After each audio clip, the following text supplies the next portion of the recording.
Justin, what are you doing? I'm going to bed now, okay, Mom? Good night. Night. Yeah, it's gonna be an hour and a half of that. Buckle in.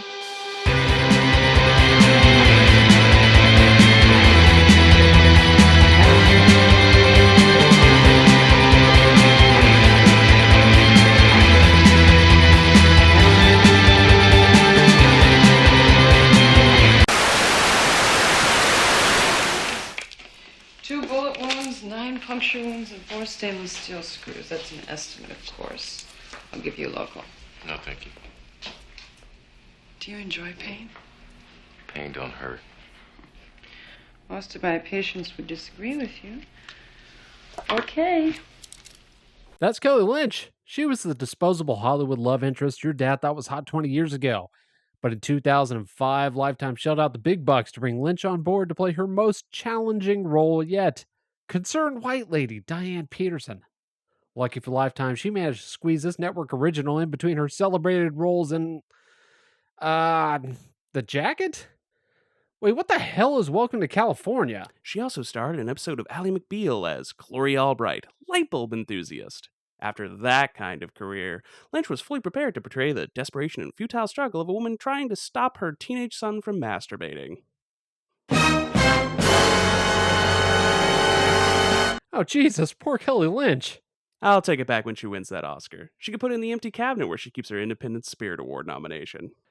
Burial of Kelly Lynch aside, this movie does indeed focus on one woman's quixotic quest to keep her son from diddling his doodad. According to the film, Lynch's constant meddling is really for her son's own good. See, if he saves all the energy whacking it and uses it in the pool, he can realize her failed ambition of becoming a world-class swimmer and earn a full college scholarship, since they can never afford such an education since they are so very, very poor. Making you earn that raise, huh? Hardly qualifies as a raise. A tale as old as Reaganomics. And yes, in case you're still having trouble wrapping your head around this, the movie we're about to rip apart for you is an anti-masturbation propaganda screed that aired on cable television in 2005, right here in the 21st century. Thanks, Obama. So let's dive right into it. Meet the Peterson family, so squeaky clean the Mennonites would be suspicious. You rock. You rock. Oh, stay But the danger of cool kids ever lurks. And the old adage holds true in film just as it does in life. Never trust a guy named Dooley. And you also can't trust Dooley's flirtatious girlfriend, this adolescent siren with her online empire of midriff exposing tops and ill-fitting sweaters, leads the Peterson boy down the dark, twisting road of pornography. Yeah, the dark, twisting road of beating off in your room alone. While Diane discusses the details of her friend's new puppy adoption. So how'd it go? I want all the details. He practically jumped me as soon as I walked in. And that's a good thing? Well-lotioned hands once again prove to be the devil's playground.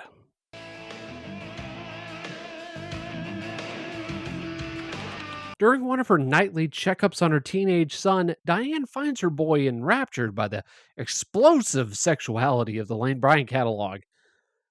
And she stands there, taking it all in.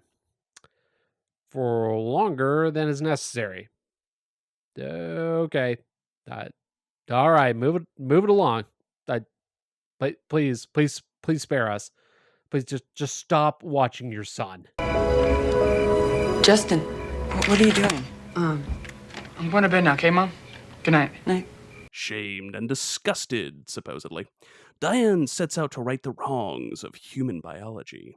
In her ignoble quest, Mama Peterson enlists the aid of several arguably wacky side characters, including her husband who, shockingly, acts like a reasonable, level-headed person from a universe that makes sense and doesn't air on the Lifetime network.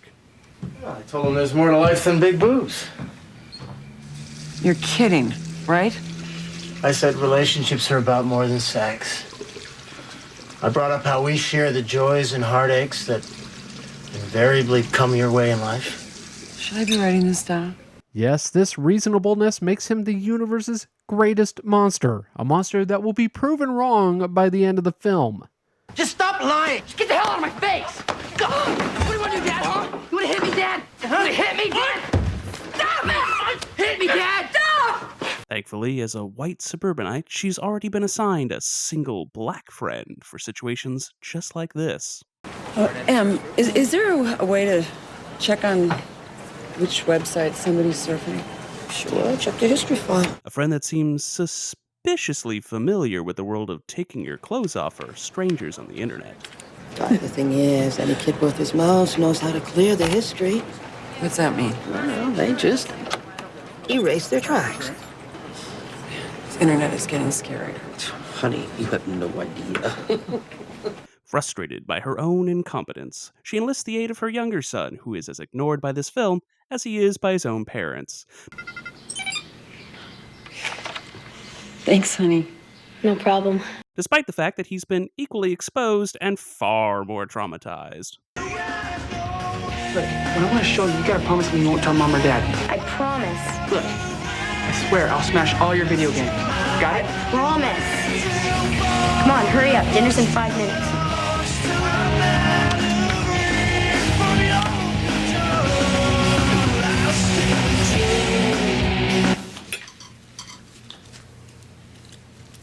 Alex, what's going on? He's all pumped up. He just defeated the drug dealer in Grand Theft Auto. I see a bleak 20 years in this kid's future.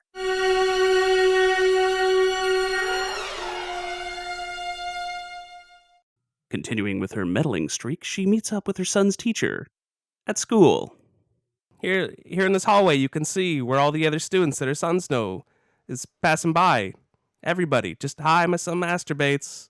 Hi, Sharon. Hi girls. My son jerks his dick off and I caught him. And it turns out the Peterson boy isn't the only person with a tortured history with internet pornography. We stopped having sex.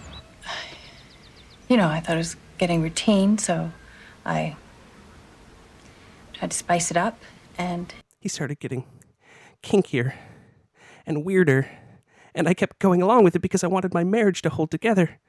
We bought a wig, a big red bushy wig.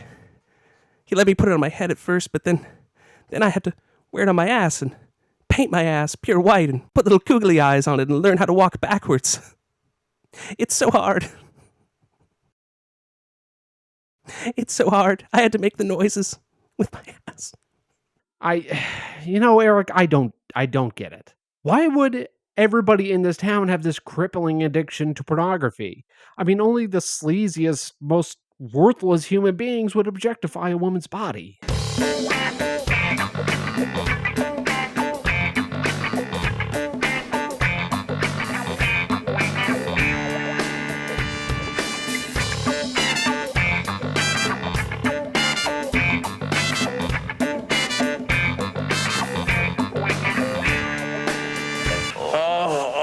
That feels great.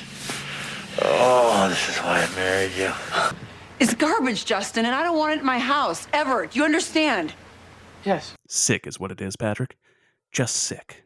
Thankfully, moral crusader Diane Peterson is here to keep our hands safely away from our various erogenous zones.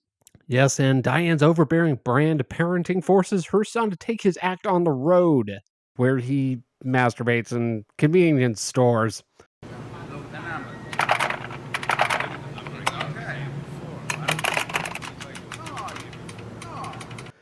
And in the school library.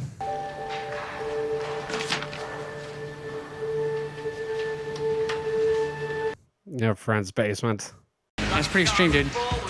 Another multiplayer game? No, man. Something a lot hotter. Go for it.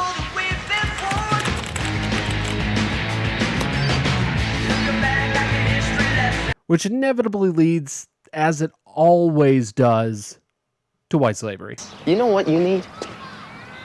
What every other slacker in his life needs. A little bit of Monica. Wow. But trying to pull him kicking and screaming back into the light is his current girlfriend, who I'm sure has some very reasonable opinions about human sexuality. The founding fathers didn't talk about religion, but they were men of faith. In Washington, too? Yep, he prayed.